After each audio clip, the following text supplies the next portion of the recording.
C'est bon, c'est parti. Ça y est? Ok. Bon, eh bien, bonjour à tous.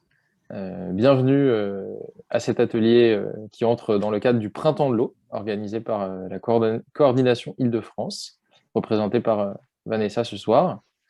Euh, et donc, je me présente, je m'appelle Mathieu, et je fais partie de l'association qui s'appelle Pic Environnement. Et ensemble, ce soir, on va faire un petit atelier sur la thématique du comment limiter le gaspillage et la pollution de l'eau en tant que citoyen. Euh, je suis aussi accompagné d'un observateur de l'association qui s'appelle Pierrick, si tu veux dire un petit bonjour. Voilà, bonjour à tous et à toutes. Je Voilà. suis en observation et voilà, je suis éco-animateur à l'association Service Pic. Tout à fait. Pour commencer, je vous fais juste le petit rappel sur les règles pour qu'une visio se passe bien. Donc bien respecter et écouter quand quelqu'un prend la parole. Si on peut mettre les téléphones portables en mode silencieux, c'est encore mieux. Quand on ne prend pas la parole, bon là on n'est pas très nombreux, mais c'est quand même bien de le faire, de couper le micro. Comme ça évite d'avoir des bruits parasites éventuels. En termes de confidentialité, alors ça, c'est vrai que du coup, Vanessa, tu veux peut-être dire un mot dessus sur ce qui sera utilisé. Donc tu disais, il y a une partie qui sera sur Facebook et une autre sur YouTube. Oui, en effet, on est en train d'enregistrer la séance. Donc, l'idée, après, c'est de pouvoir l'utiliser comme outil de sensibilisation. Et donc, du coup, on diffusera sur notre chaîne YouTube, chaîne de la coordination Eau Île-de-France. Et là, vous êtes en direct sur Facebook. Bon, bonjour Facebook, s'il y a des gens qui sont là. Du coup, pour la participation, parce que c'est vraiment, ça va être interactif, il va y avoir donc des questions qu'on va vous poser et on va avoir besoin que vous réagissiez, que vous répondiez. Et pour ça, vous pouvez soit prendre la parole directement, parce que là, on n'est pas nombreux, soit écrire dans le chat, soit activer l'option. Normalement, vous avez une option qui s'appelle lever la main.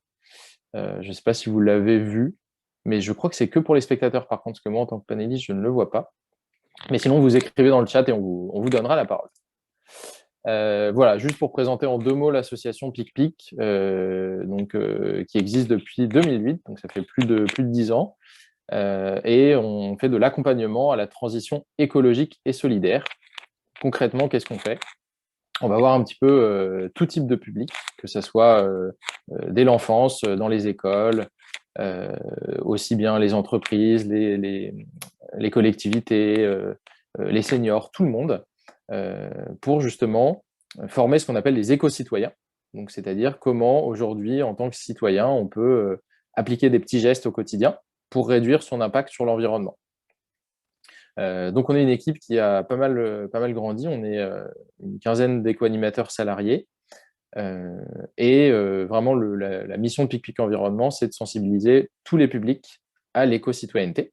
Et ce soir, notre thématique, puisqu'on parle un petit peu de plusieurs thématiques, là, ça sera vraiment l'eau.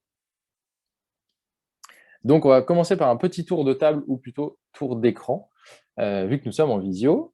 Je propose que chacun à votre tour, vous preniez la parole juste pour vous présenter, donner votre prénom, éventuellement, si vous avez envie de dire deux, trois petites choses sur vous, une petite anecdote, un paysage ou un lieu avec de l'eau qui vous a marqué.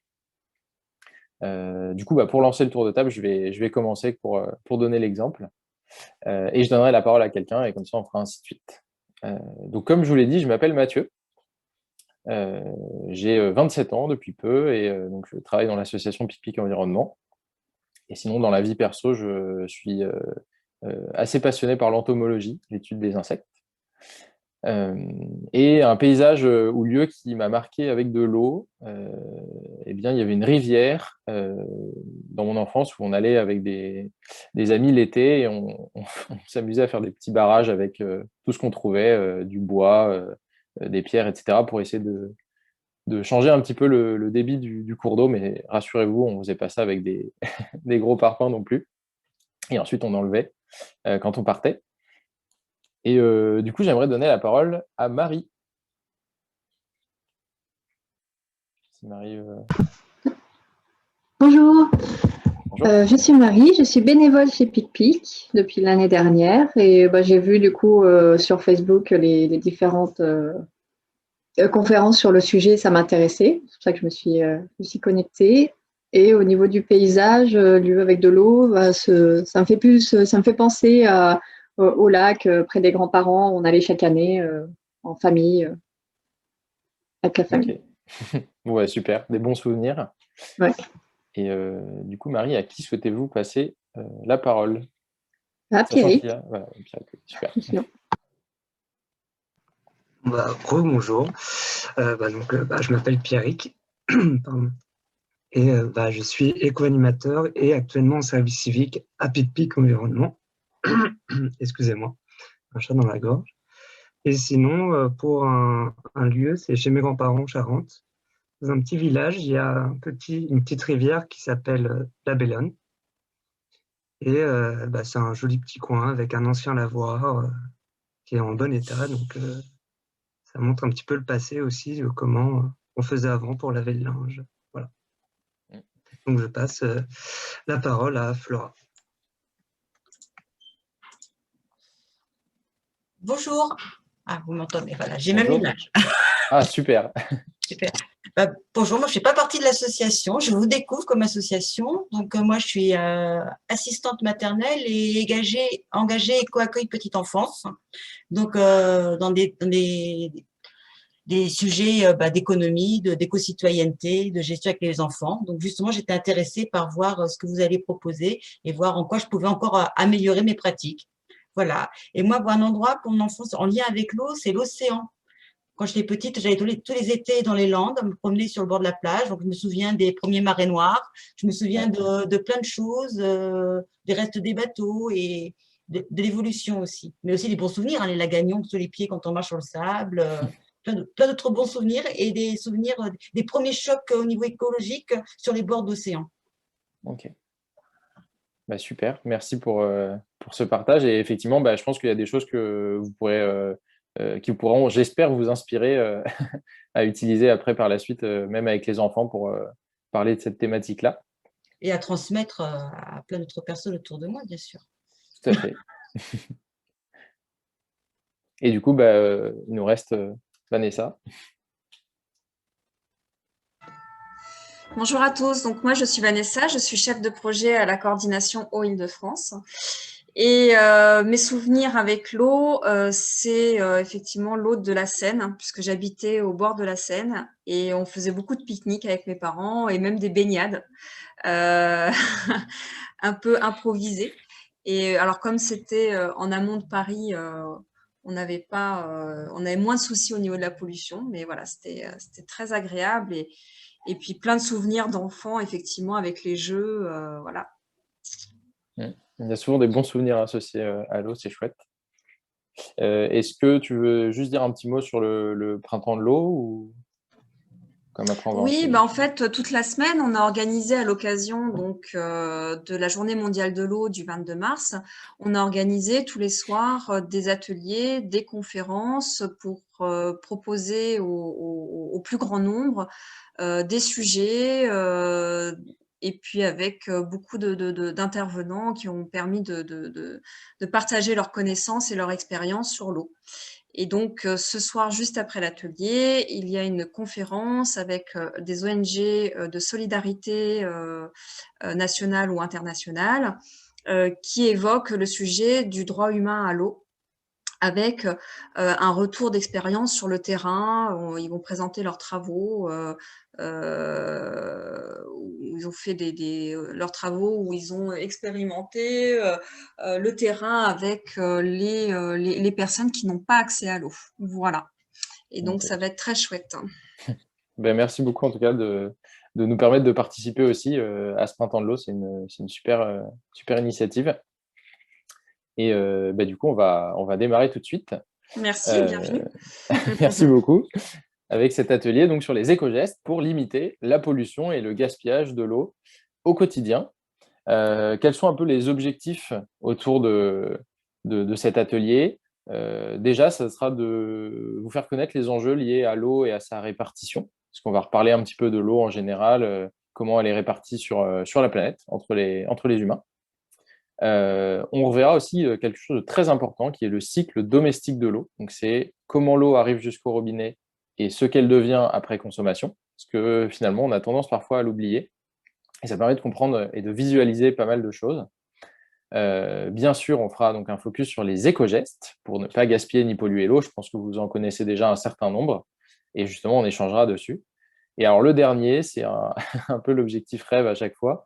C'est donc que les participants des ateliers deviennent un petit peu même ambassadeurs des éco-gestes. Comme disait Flora, éventuellement pouvoir rediffuser en fait après ces connaissances-là.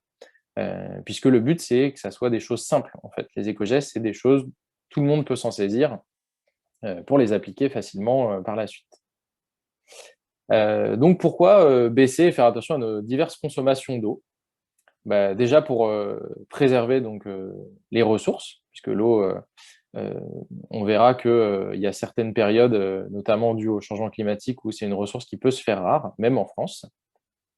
C'est aussi important de réduire la pollution de l'eau, puisque la pollution de l'eau a des impacts multiples sur la faune, sur la flore, et du coup, forcément, ça revient aussi sur nous, les humains. Et ça permet aussi donc, de rentrer dans une démarche de développement plus durable, puisque je ne sais pas si vous connaissez les 17 objectifs du développement durable, ou appelés les ODD, qui ont été fixés par les Nations Unies. Et le 6e objectif du développement durable s'appelle « Garantir l'accès de toutes et à tous à des services d'alimentation en eau et assainissement gérés de façon durable ». Donc là, on retourne à la base, la planète bleue, la Terre, qui est constituée effectivement d'eau. Et il y a 2 types d'eau. Donc il y a l'eau douce et il y a l'eau salée. Donc sur Terre, il y a 97% de l'eau qui est salée et 3% d'eau douce.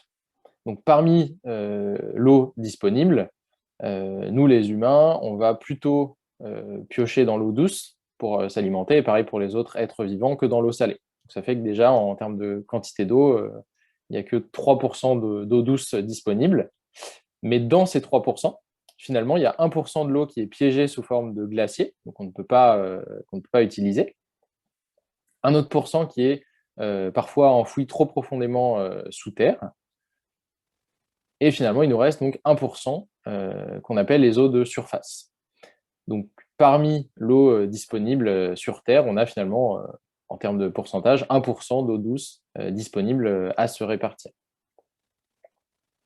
Et donc là, ce qu'on va regarder, c'est, avec une petite carte du monde, quelles sont les quantités d'eau par jour et par habitant en fonction des différentes localisations. Donc, on va faire une échelle croissante, donc en partant des plus petites quantités d'eau disponibles, en allant vers les plus importantes. Donc voilà, là où il y a effectivement les quantités d'eau les plus faibles par jour et par habitant, c'est plutôt donc, du côté Afrique du Sud, où là, on est à 15 litres. Donc là, d'habitude, je pose un peu la question. Je ne sais pas si dans le chat, vous avez envie de répondre. Est-ce que pour vous, 15 litres, ça semble beaucoup pour une journée, pour faire un petit peu, pour répondre aux besoins qu'on va avoir dans la journée en utilisation de l'eau? Est-ce que ça vous semble pas beaucoup? Voilà, donc n'hésitez pas à soit écrire un petit message dans le chat, soit à prendre la parole pour dire ce que ça vous semble.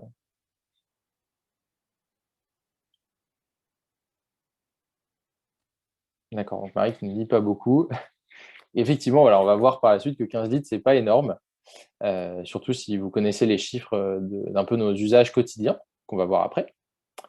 Ensuite, en deuxième position, on a donc l'Asie. Donc, comme il y a beaucoup de pays, c'est une moyenne, mais on est entre 15 et 60 litres d'eau disponibles par jour et par habitant.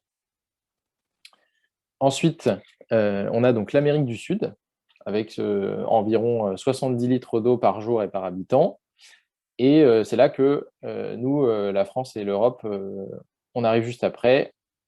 Et là, on est déjà à 140 litres d'eau, donc le double, par habitant par jour. Mais on n'est pas les pires en termes de consommation d'eau.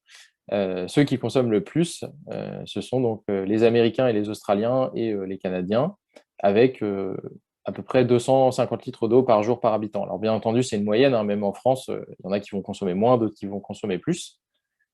Et pour donner un petit peu une image à ces chiffres, parce que c'est peut-être pas parlant pour tout le monde, voilà donc une image qui montre un petit peu différents usages qu'on peut avoir de l'eau au quotidien pour se donner une idée. C'est-à-dire que si on a 15 litres d'eau, au final, forcément, si on veut faire tourner une machine qui prend 50 litres ou 80 litres, on ne va pas pouvoir. Pareil pour nos douches conventionnelles, alors là, le chiffre est très gentil, hein, du 30 litres, mais en moyenne, sur une douche assez courte, on verra tout à l'heure, on est plutôt sur du 50-80 litres. Rien qu'une chasse d'eau, pareil, classique, on est sur 10 litres d'eau, ce qui est beaucoup.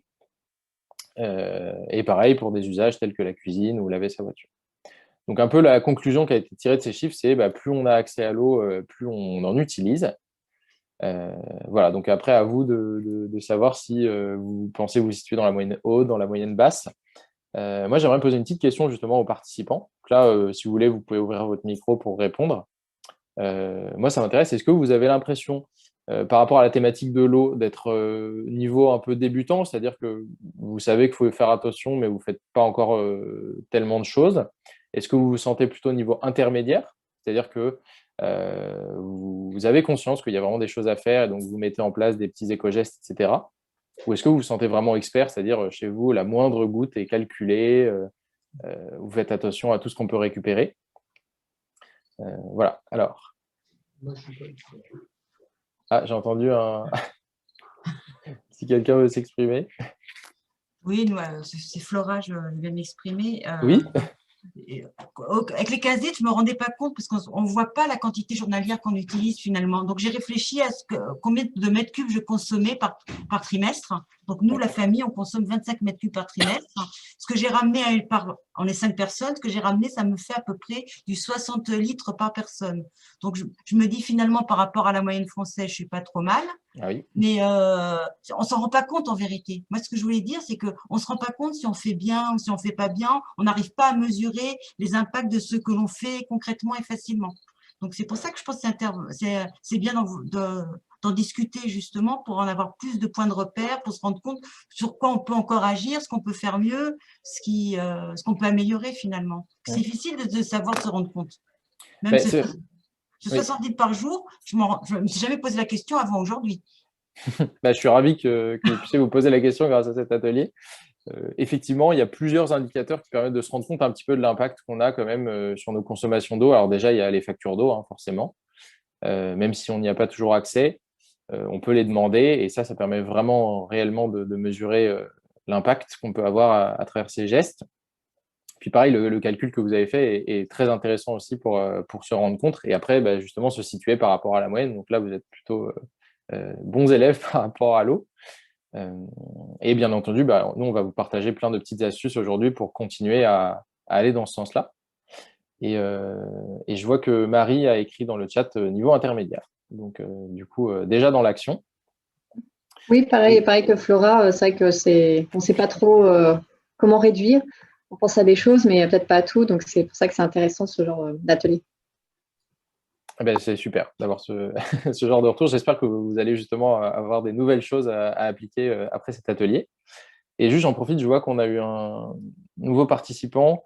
Le pseudo est Le Guirinek. Je ne sais pas si vous voulez prendre la parole pour vous présenter. Oui, vous m'entendez? Oui, très bien. Bonjour. Oui, alors je viens de me connecter, mais pour un peu de temps, parce que j'ai ma petite fille qui m'attend derrière. Donc, j'en profite alors pour me présenter rapidement, en espérant apporter un petit quelque chose et ne pas prendre trop de temps. Donc, j'ai 61 ans, bientôt. J'ai vécu tout le temps au bord de mer. Donc, comme la personne qui est intervenue, c'est d'abord la mer pour moi, l'élément aquatique, l'élément l'eau. Je suis élu depuis peu dans une petite commune du Val d'Oise et je viens de monter un comité consultatif sur l'eau. On appelle Menu Cours d'eau, le nom du village. Et mon idée, c'est de sensibiliser les gens, enfin le projet avec les autres élus qui m'ont rejoint, sensibiliser les gens sur la consommation et l'économie. Actuellement, on a lancé un concours d'essai auprès des jeunes et on réfléchit à des challenges, par exemple le challenge de la facture annuelle la plus basse. Enfin, voilà, on est parti sur plein de choses, mais on veut recentrer la réflexion sur le citoyen. Voilà. Et donc, bien sûr, j'essaie de participer tant bien que mal aux différentes conférences. Et donc, je vous remercie. C'est formidable ce que vous faites. Seulement, je ne pourrais pas rester très longtemps avec vous. En tout cas, voilà mon point de vue. Et puis, sur la consommation d'eau, 15 litres, on a beau faire attention, ça fait peur quand on les dépasse largement. Oui.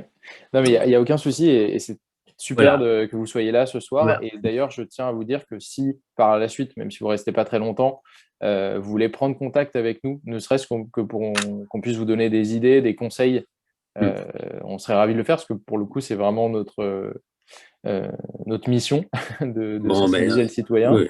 J'ai noté les références de l'association, je ne manquerai pas, parce que l'idée, ça serait quand même d'organiser au moins une fois par an ou une conférence ou une projection, enfin voilà, et puis des échanges avec les citoyens. Mais voilà, Bon, je ne veux pas exploiter plus longtemps votre temps de parole, merci encore, et puis je continue à vous écouter tranquillement. Merci à vous. Donc du coup, pour continuer, voilà, juste un petit schéma pour vous montrer un petit peu la répartition finalement de ces consommations d'eau au quotidien. Donc en fait, ce qui prend la majorité de notre consommation d'eau au quotidien, ça va être tout ce qui touche aux toilettes, à 24%. Après, il va y avoir donc les douches, 20%. Robinet, donc ça va être dès qu'on va ouvrir le robinet pour se laver les mains, se laver les dents, faire la vaisselle à la main, etc. Tout ce qui est lavage aussi, machine à laver. Les fuites d'eau, parce que les fuites, on n'en parle pas assez, mais effectivement, il faut vraiment faire attention à ça, faire la chasse aux fuites. Et on peut d'ailleurs partager plusieurs astuces pour vous montrer comment faire pour chasser un peu les fuites à la maison, les repérer. Voilà un petit peu, pour avoir une idée de comment est répartie la consommation d'eau au quotidien. Et donc là, on va faire un petit jeu pour juste rappeler un petit peu finalement comment ça fonctionne l'eau, c'est-à-dire comment elle arrive jusqu'à nos robinets. Est-ce qu'elle devient après? Parce que nous, en étant au contact des citoyens, on s'est rendu compte que y a plusieurs personnes qui ne savent pas tellement finalement répondre à ces questions-là et pensent parfois que l'eau des égouts peut revenir dans nos robinets, etc. Donc on s'est dit, on va réexpliquer un petit peu. Est-ce que quelqu'un a envie de prendre la parole pour nous dire déjà, à votre avis, quelle est la première chose qu'on va faire pour faire rentrer de l'eau, entre guillemets, dans notre cycle domestique de l'eau, pour l'apporter à la maison? Est-ce que quelqu'un a une idée de comment s'appellerait cette étape? On va pomper l'eau? Tout à fait. Voilà, premier mot, le pompage. Donc effectivement, on pompe l'eau. Est-ce que vous avez une idée de où est-ce qu'on pompe l'eau, nous, en région parisienne? Est-ce que quelqu'un a une idée?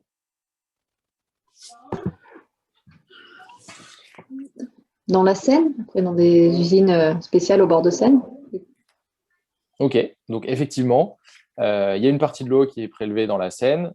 Il y en a d'autres qui sont prélevées dans des nappes souterraines, parce qu'en fait, nous, on prélève soit, donc les humains en général, soit dans les eaux de surface, soit dans les nappes souterraines. Et ensuite, effectivement, cette eau qu'on va récupérer, qu'on appelle eau brute, on ne peut pas la boire comme ça, on ne peut pas la consommer. Du coup, qu'est-ce qu'il faut faire avec cette eau pour pouvoir la consommer?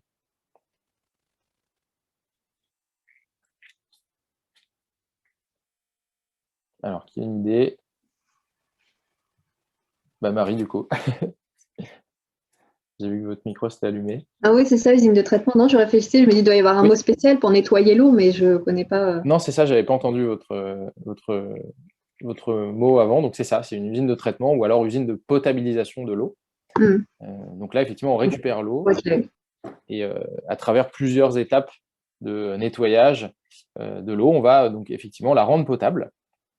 Donc, ça consiste grosso modo à enlever les gros, les petits, les moyens déchets, enlever un peu de calcaire, enlever un peu de fer, enlever les bactéries, les microbes, etc., les pollutions. On rajoute une petite goutte de chlore pour protéger l'eau pendant son voyage à travers les tuyaux. Et elle va arriver donc ici, soit dans des châteaux d'eau, soit en ville, parfois ce sont des réservoirs enterrés. Et donc ça, est-ce que quelqu'un sait pourquoi on met l'eau dans ces endroits-là?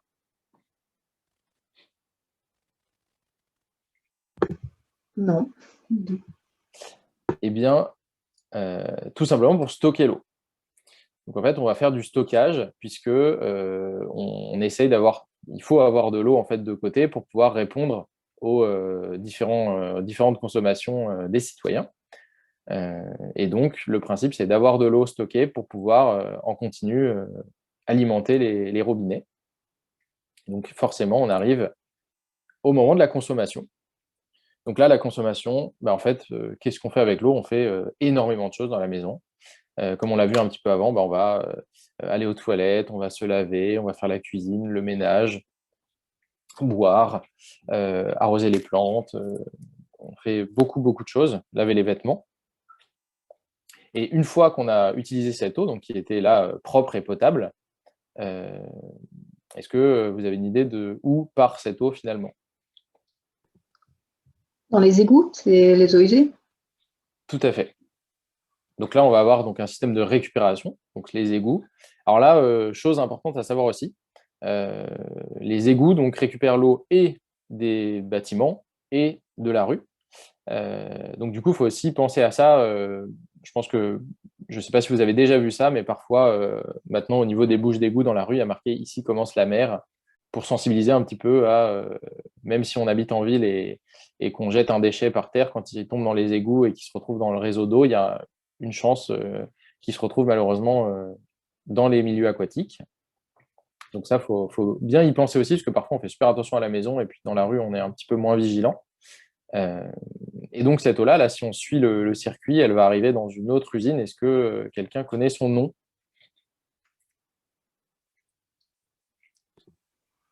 Non, c'est une nouvelle usine de traitement. Oui, alors celle-là, elle a un nom différent. On les appelle les stations d'épuration.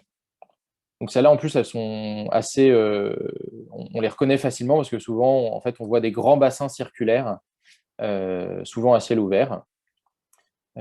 Et du coup, cette usine-là, sa mission, vraiment, ça va être de récupérer les eaux qui viennent des habitations, qui viennent des villes, parce que quand il pleut, l'eau, elle va ruisseler, elle va se mélanger avec les pollutions, à même le sol, et se retrouver dans les égouts aussi, et arriver à cette station.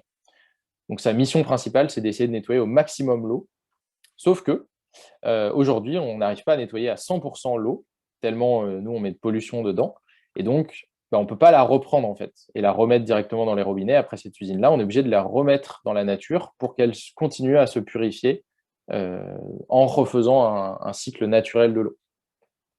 Alors du coup, je vois qu'on a une question, pourquoi on sépare les eaux fluviales et usées? Du coup, Flora, je veux bien que vous preniez la parole pour expliciter votre question.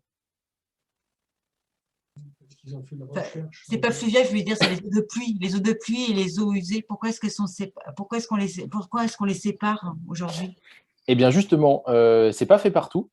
Et le but de les séparer, c'est de pouvoir, parce que là aujourd'hui, la plupart du temps, les eaux pluviales et les eaux usées sont mélangées et justement arrivent à la station d'épuration. Et donc les eaux pluviales, finalement, elles sont entre guillemets sous-utilisées, puisqu'on va juste les récupérer, les nettoyer et les remettre dans la nature, ce qui est un peu dommage. Donc ce que plusieurs villes essayent de faire, c'est de récupérer les eaux pluviales avec un réseau donc séparatif pour pouvoir valoriser ces eaux pluviales et alimenter des systèmes d'arrosage, des fontaines, des choses comme ça. Voilà. D'accord. Et donc finalement, je vous l'ai dit, on va rejeter l'eau dans la nature pour qu'elle continue de se promener dans les rivières, puis qu'elle rejoigne au bout d'un moment la mer, qu'elle s'évapore, qu'elle se transforme en nuage, qu'elle retombe sur la terre, et ensuite, hop, soit elle reprend une rivière, soit elle s'infiltre dans le sol. Donc en fait, vraiment, ce cycle domestique de l'eau, il est important pour deux choses. Il permet de comprendre pourquoi il faut limiter le gaspillage de l'eau et pourquoi il faut limiter la pollution.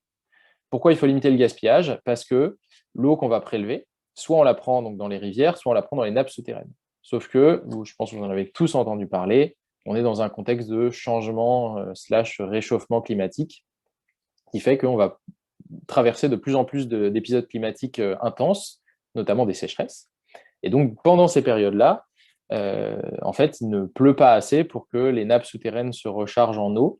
Et comme il y a beaucoup d'endroits où on dépend des nappes souterraines pour justement s'alimenter en eau, si on ne laisse pas le temps à la nature de re-remplir les nappes souterraines, forcément, si nous on consomme, il n'y a plus d'eau dans les réserves et on se retrouve en pénurie. Donc certaines, peut-être que vous l'avez entendu à la radio, il y a certaines régions de France où l'été, on entend qu'il y a interdiction ou limitation de laver sa voiture chez soi, de remplir des piscines, etc., pour vraiment faire attention.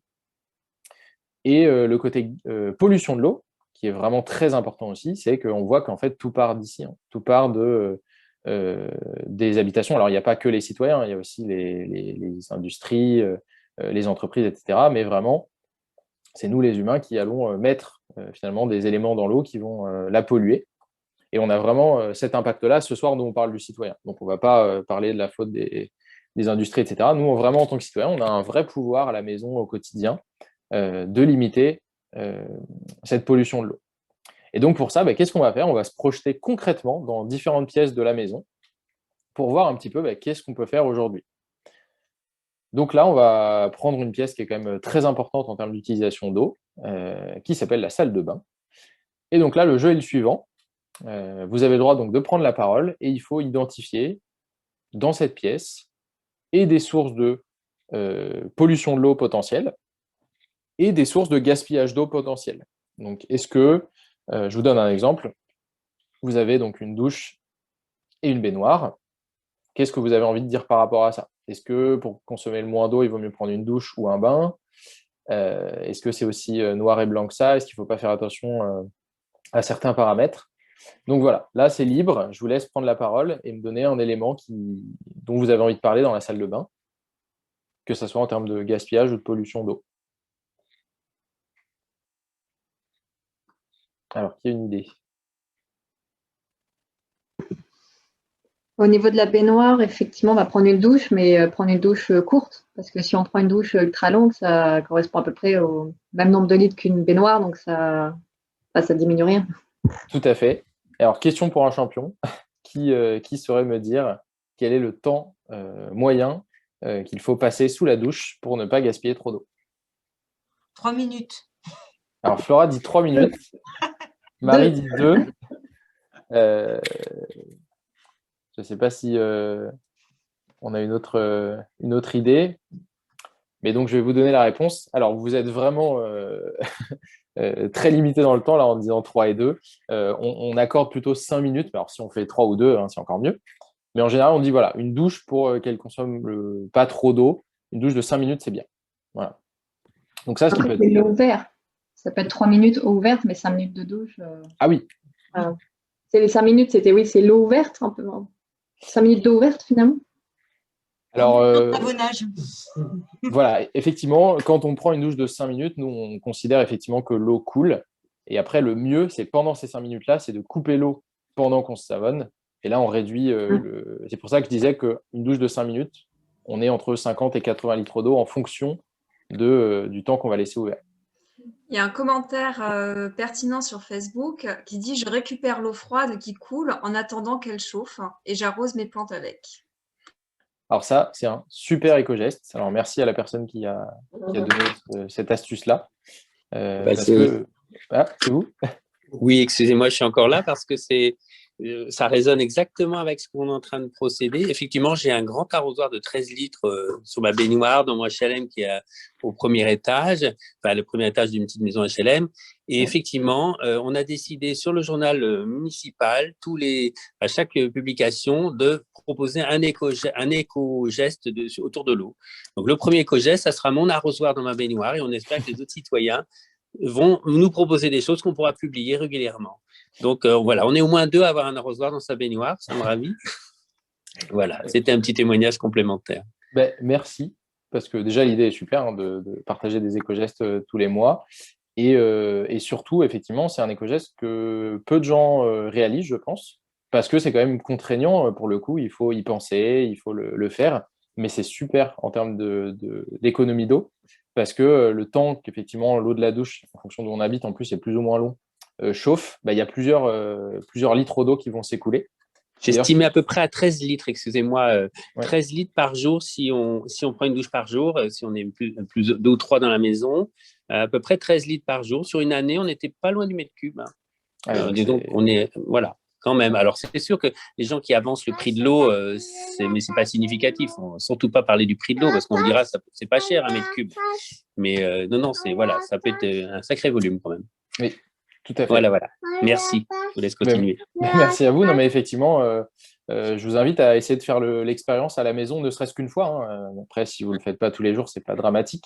Mais déjà le faire une fois pour effectivement se rendre compte de la quantité d'eau qu'on peut récupérer en attendant que l'eau de sa douche devienne chaude. Et si on n'a pas de jardin arrosé, on peut quand même récupérer de l'eau pour en faire d'autres choses, notamment pour faire le ménage, pour laver ses vitres, etc. Ça peut servir aussi. Est-ce que quelqu'un a autre chose à repérer dans la salle de bain? Les WC, il faudrait avoir au minimum une chasse d'eau double pour avoir petit, grand, et voilà, avoir 3 litres, 6 litres, c'est largement suffisant. Bon, alors super, parce qu'en plus vous connaissez les chiffres, donc c'est tout à fait ça.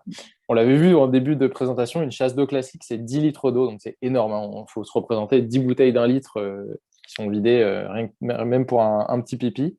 Alors qu'effectivement, quand on a une chasse d'eau avec 2 boutons, on est sur du 3 litres pour le petit et 6 litres pour le grand.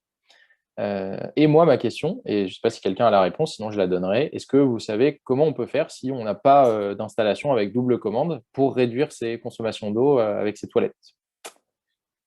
Est-ce qu'il n'y a pas une solution? Ah si, je crois qu'il y a même 2 solutions. Il y en a une, si on met une bouteille d'eau pleine, donc ça fait 1 litre en moins à chaque fois, du coup, à jeter. Et j'ai vu aussi un tuto qui expliquait même au niveau de la chasse d'eau, on pouvait la configurer pour diminuer. En fait, on ouvrait notre chasse d'eau et puis au lieu que ce soit 9 litres, du coup, on diminue nous-mêmes la règle et ça fait moins de litres. Tout à fait, c'est exactement ça. Donc à une certaine époque, on mettait même une brique parfois dans le réservoir des toilettes. Donc là, ce que je vous montre avec la souris, en fait, dans ce réservoir-là, il y a un volume. Et à chaque fois qu'on tire la chasse d'eau, le volume d'eau va se re-remplir jusqu'à atteindre un flotteur qui va dire stop, c'est bon, on arrête de remplir le réservoir. Et donc effectivement, si on met un objet volumineux dedans, donc une bouteille remplie d'eau, en plus c'est une bonne référence que ça fait 1 litre, ça va effectivement occuper du volume dans le réservoir. Donc quand l'eau va re-remplir le réservoir, forcément, il y aura moins d'eau. Alors par contre, il faut juste faire attention quand on fait ce genre d'installation, de ne pas bloquer le mécanisme. Voilà, il faut faire attention de comment on installe la chose. Et il y a même aussi sinon des ballons spéciaux qui sont vendus, en fait, qu'on remplit d'eau et qu'on fixe, qu'on attache à l'intérieur du réservoir. Ou sinon, il y a cette autre astuce, effectivement, qui est de, pourquoi pas, régler, alors ça, il faut s'y connaître un peu, mais régler la hauteur du flotteur qui ferait qu'il y ait moins d'eau demandée. Et après, il y a un éco-geste, bon, alors là, c'est pour les plus courageux, mais parfois, on peut simplement faire pipi sous la douche, voilà, puisque ça permet, comme on est déjà sous la douche, d'utiliser l'eau qui coule pour évacuer. Alors forcément, on ne va pas prendre une douche à chaque fois qu'on a envie de faire pipi, mais l'inverse, ça marche. Donc, ok, oui. Il y en a même certains qui tirent la chasse une fois sur 2. Oui, tout à fait, on peut faire ça. Alors, si on est dans la même famille et qu'on fait juste un petit pipi entre frères et sœurs, etc., ça marche aussi de se dire, bon, voilà, on attend juste, on fait pipi, on tire la chasse pour 2. Enfin, voilà. Il y a plein de petites astuces. Alors, chacun, avec son niveau de tolérance, fait à sa manière. Mais voilà, il y a plusieurs solutions qui existent. Donc, c'est bien de les connaître. Alors, qu'est-ce qui reste aussi dans la salle de bain en termes peut-être de pollution aussi? Il y a Pierrick qui parle des cotons-tiges. Ah, alors merci Pierrick. Effectivement, nous avons les cotons-tiges. Donc là, petite question pour un champion, et vous pouvez répondre dans le chat. Où est-ce qu'on doit jeter ces cotons-tiges? Usés, bien sûr. Où est-ce qu'on doit jeter ces cotons-tiges une fois utilisés?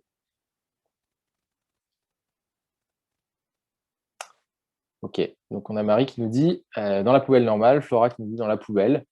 Et donc c'est une bonne réponse. Alors ça peut paraître élémentaire pour certains, mais il y a beaucoup de cotons-tiges qui sont finalement jetés dans les toilettes, comme d'autres éléments d'ailleurs. Et 2 problèmes à ça. Le problème, c'est que déjà, ça va détériorer le réseau de canalisation et potentiellement faire des bouchons. Et de plus, quand ça va se retrouver au niveau de la station d'épuration, déjà, ça va perturber l'épuration de l'eau à force d'avoir trop de déchets dans l'eau. Et malheureusement aussi, en cas de forte pluie, quand les égouts débordent et que ça se répand et que ça rejoint les rivières, c'est comme ça qu'on retrouve en fait finalement des déchets qui sont mélangés à l'eau, qui se retrouvent parfois même sur les plages, parce qu'ils vont suivre la rivière, le fleuve, en se baladant. Donc très bien, les cotons-tiges, effectivement, c'est à la poubelle. Est-ce que vous voyez d'autres choses dans la salle de bain? Un petit produit nettoyant à côté des toilettes par terre. Ah oui, tout à fait. Donc le gel WC. Donc là, est-ce que quelqu'un connaît la sainte trinité du ménage à la maison pour limiter la pollution de l'eau? Il y a, bon, en général, c'est plutôt 2 produits, mais on peut en rajouter un troisième. Flora, est-ce que vous les connaissez? Alors, savon noir, Oui. vinaigre, bicarbonate. Eh bien, parfait. Vous 3. avez cité les 3. Donc effectivement, le principal, c'est le vinaigre blanc. Marie, en plus, confirme dans le chat, qui fonctionne très très bien pour nettoyer. En plus, le vinaigre blanc a un effet détartrant. Combiné avec le bicarbonate de soude, ça fait un effet encore plus important et ça mousse d'ailleurs. Donc ça peut aider à remplacer le desktop, par exemple, dans les canalisations. Ça peut permettre de récurer des casseroles, etc. Et le savon noir, pareil, pour les sols et d'autres surfaces, c'est très bien aussi. Donc voilà, l'objectif, c'est qu'aujourd'hui, quand on veut faire le ménage, on a vraiment une multitude de produits qu'on nous propose en magasin. Je pense qu'il y a même un produit par surface aujourd'hui, tellement il y a de produits existants. Mais le mieux, c'est d'essayer de soit choisir des produits qui sont donc labellisés. Je vous montrerai des petits exemples de labels qui existent sur les produits ménagers, soit d'utiliser les produits dont on vient de parler. Et du coup, là, moi, je vous pose la question. Là, j'ai, par exemple, chez moi, là, sur la photo, il y a du gel douche. On va même dire qu'il y a un shampoing aussi, liquide. Du coup, c'est un petit peu chimique parce qu'en plus, c'est un parfum pour les enfants. Donc, c'est goût Coca-Cola. Le shampoing, pareil, il est parfumé à la fraise. Par quoi je pourrais remplacer ça pour me laver et limiter un peu la pollution de l'eau? Est-ce que vous avez un conseil?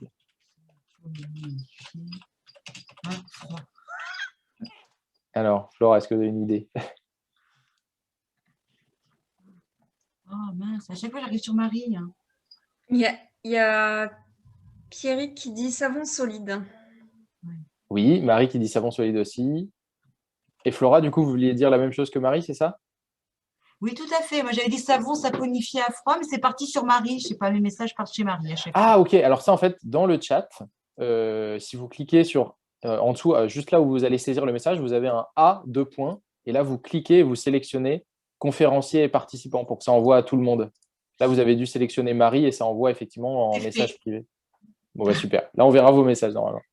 Donc oui, savon solide.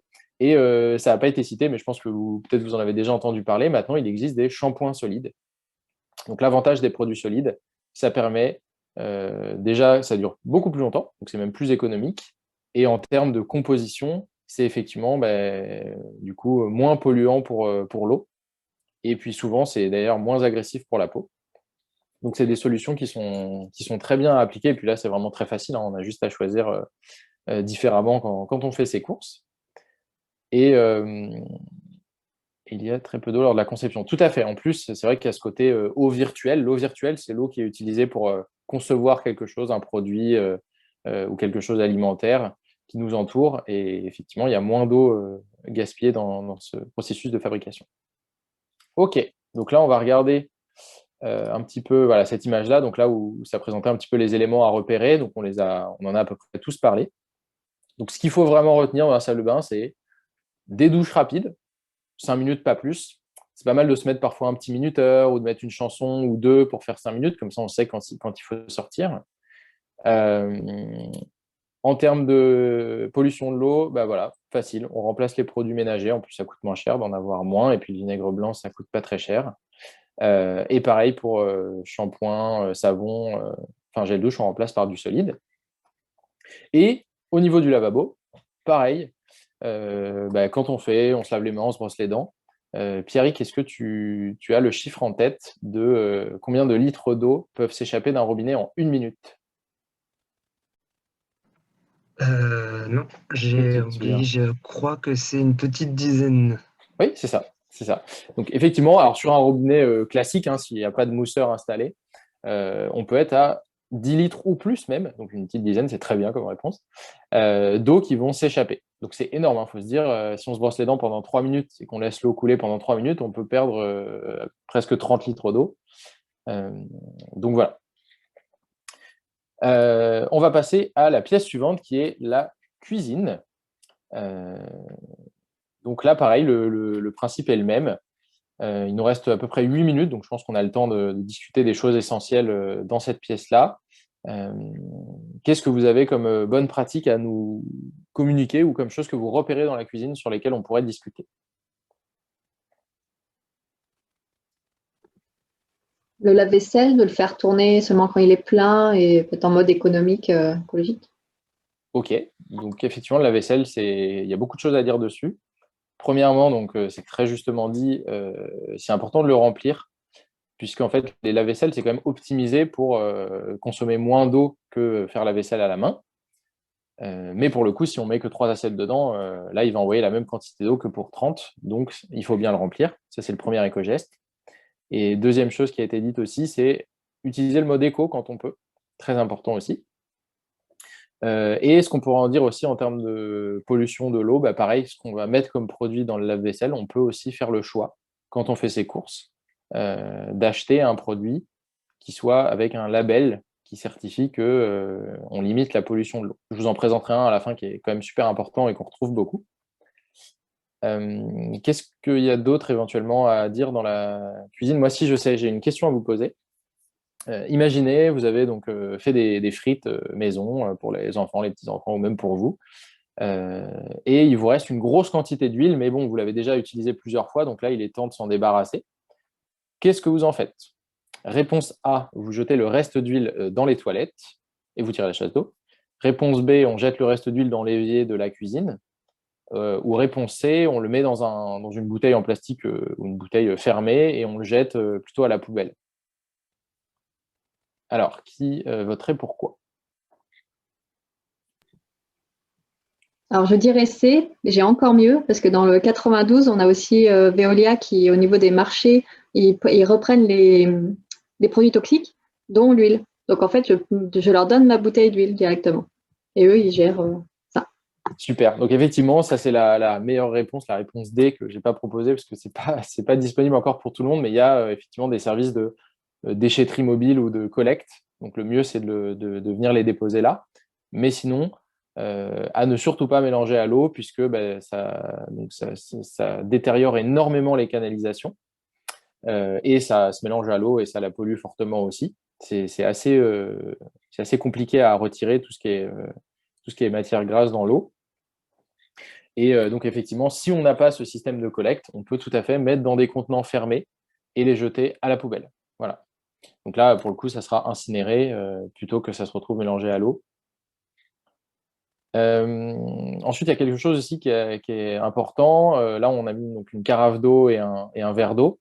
Ça arrive régulièrement de finalement servir de l'eau, que ce soit en carafe ou en verre, et finalement, on n'a plus soif. Donc, qu'est-ce qu'on fait? Réflexe, on jette dans l'évier. Alors qu'on pourrait faire plein de choses avec l'eau. Est-ce que Pierrick, tu pourrais nous dire ce que toi, tu ferais éventuellement avec l'eau plutôt que de l'acheter finalement alors qu'on l'a récupérée? Par exemple, une carafe d'eau, je l'utilise le midi, je ne l'ai pas forcément finie.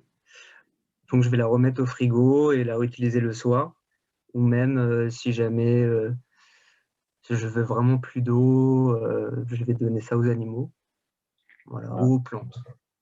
Très bien. Donc, effectivement, là, il y a plein de débouchés possibles. Hein. Si on a des plantes, des animaux de compagnie, on peut en donner. On peut mettre aussi dans les réservoirs, vous savez, de cafetières, de bouilloires, etc., pour plus tard, hein, pour le café. Voilà. Et donc, hop, il nous reste que malheureusement 4 minutes. Donc là, je vais juste vous présenter un petit peu cette image-là, comme il ne nous reste plus beaucoup de temps. Juste pour dire sur cette image qu'on avait donc un robinet qui fuit. Donc, très important en cas de fuite d'eau, de premièrement l'identifier, la repérer. Alors là, c'est une grosse fuite, mais parfois, c'est juste un robinet qui goutte. Et même un robinet qui goutte, en fait, finalement, c'est une grosse quantité d'eau qui va s'échapper chaque jour. Donc, il faut le faire réparer. Donc, soit on sait le faire, soit en changeant un joint, etc. Soit il faut faire appel à un plombier. Là aussi, on a un focus sur les produits toxiques. Donc, ça a été cité par Marie. On peut, en fait, tous ces produits toxiques-là, il ne faut surtout pas les jeter dans l'eau et d'ailleurs, ni même à la poubelle. Il faut vraiment les rapporter en déchetterie. Voilà. Il faut regarder aussi autour de chez vous si vous n'avez pas des points de collecte itinérants. Ça se fait de plus en plus. Et là, donc, pour le lave-linge, la machine à laver, on avait mis donc 2 bidons de lessive et il y en a un avec marqué en fait Ecologicus dessus et pas l'autre. Donc c'est pour dire qu'effectivement, c'est important de regarder les labels quand on fait les courses. Donc on va passer sur le jardin. Voilà un label, si vous devez en retenir un ce soir, c'est celui-là, l'écolabel européen. Je pense que vous l'avez tous déjà vu, même inconsciemment. Donc en fait, c'est une petite fleur de pissenlit avec des étoiles et le E d'Europe. Et donc lui, il est important parce qu'en fait, il prend en compte tout le cycle de vie de votre produit. C'est-à-dire que au moment où on va fabriquer la lessive, au moment où on va l'utiliser et au moment où elle va se retrouver après dans le processus d'épuration, pour qu'elle ait un impact minime sur l'eau, sur l'environnement, tout en assurant une efficacité aussi du produit. Parce que parfois, on se dit, bon, bah, si j'achète quelque chose de bio, d'éco-responsable, j'ai peur que ça ne soit pas aussi efficace parce que ça peut être moins chimique que le desktop, etc. Donc là, pour le coup, il faut se faire ses propres expériences. Et il y a plein de marques aujourd'hui écolabellisées que vous pouvez retrouver.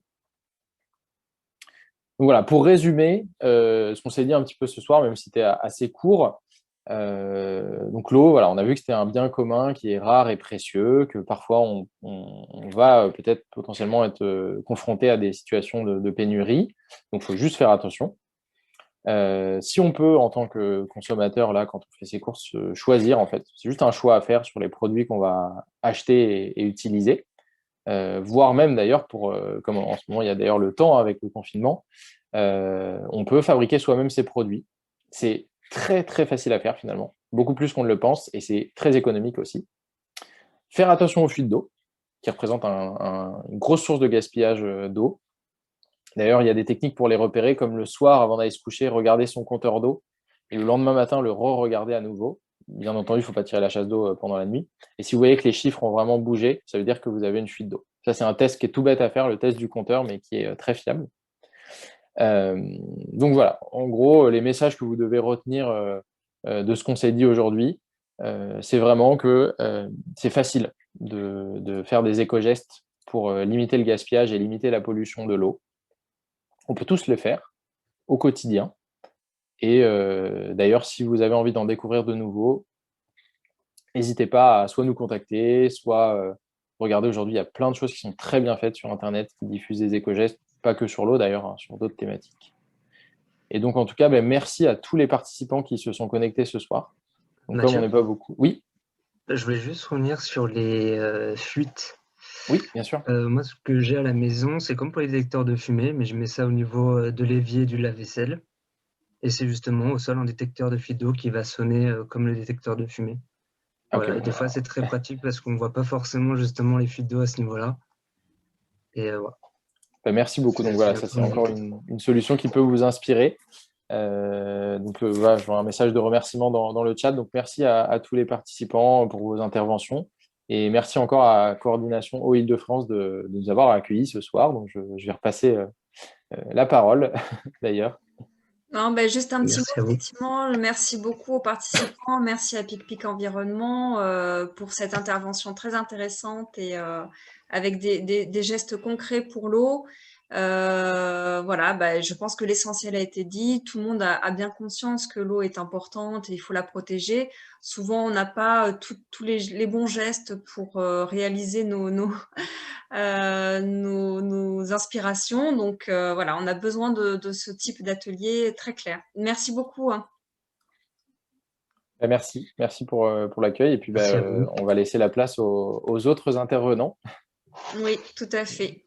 Merci. Bonne soirée à vous. Oui, bonne soirée.